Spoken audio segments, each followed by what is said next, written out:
శ్రీమతి యనమల దివ్య madam గారికి హృదయపూర్వక స్వాగతం సుస్వాగతం.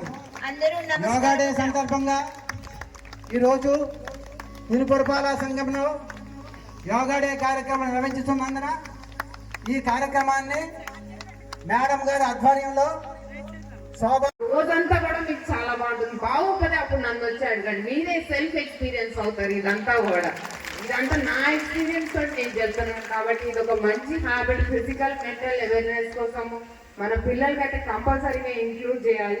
ఈ యోగా ఇవాళతో కాదు, ఈ రోజంతా ఈ మొత్తం ఇది ఒక లైఫ్ స్టైల్ కింద మారాలని నేను ఆలోచిస్తున్నాను. అలాగే రేపు జరగబోయే ఇంటర్నేషనల్ యోగా డేకి మన హానరబుల్ ప్రైమ్ మినిస్టర్ కూడా విచ్చేస్తున్నారు చేయడానికి. ఈ ప్రోగ్రామ్ కూడా ఒక గిన్నెస్ వరల్డ్ రికార్డ్ తయారు చేయాలనేది మన రాష్ట్ర ప్రభుత్వం యొక్క ఉద్దేశం. ఇదంతా కూడా గ్రాండ్ సక్సెస్ అవ్వాలని మనస్ఫూర్తిగా ఆరోగ్యంగా ఉంటేనే ఆరోగ్యవంతుడు. అంతేగాని కేవలం అనారోగ్యం లేనంత మాత్రాన ఆరోగ్యం ఉన్నట్లు కాదు. అందుచేత ఇప్పుడు మానసికమైనటువంటి ఫిట్నెస్, ఇప్పుడు యోగా అని చేస్తున్నాము. యోగం అన్న మాట యుజ్ అనేటటువంటి సంస్కృత వర్డ్ నుండి వచ్చింది. యుజ్ అంటే కనెక్షన్, కలయిక.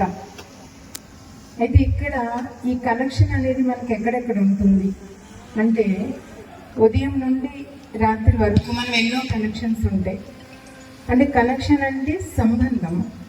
మొట్టమొదటి కనెక్షన్ ఎక్కడుంటుంది అంటే మన అంతర్గతమైనటువంటి భావాల పైన.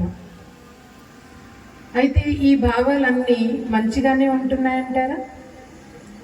చింత, భయము, ఆందోళన, టెన్షను ఇవన్నిటితో కూడుకుని ఉంటున్నాయి.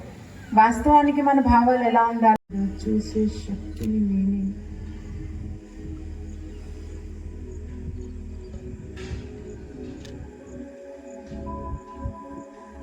మనస్సు, బుద్ధి కూడా నా కంట్రోల్లోనే ఉన్నాయి. ఇప్పుడు నా ఎదురుగా అఖండ జ్యోతి వలె సర్వోన్నత శక్తి, సుప్రీం పవర్ భగవంతుని చూడండి. మీ మనోనేత్రంతో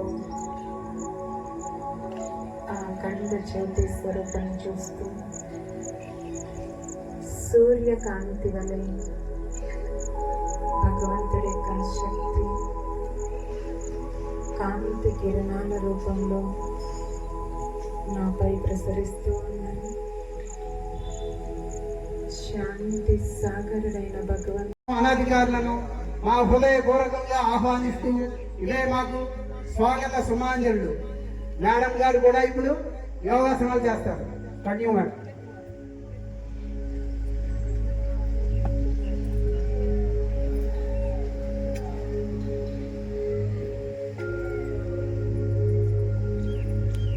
అందరూ వజ్రాసనంలోకి చేస్తూ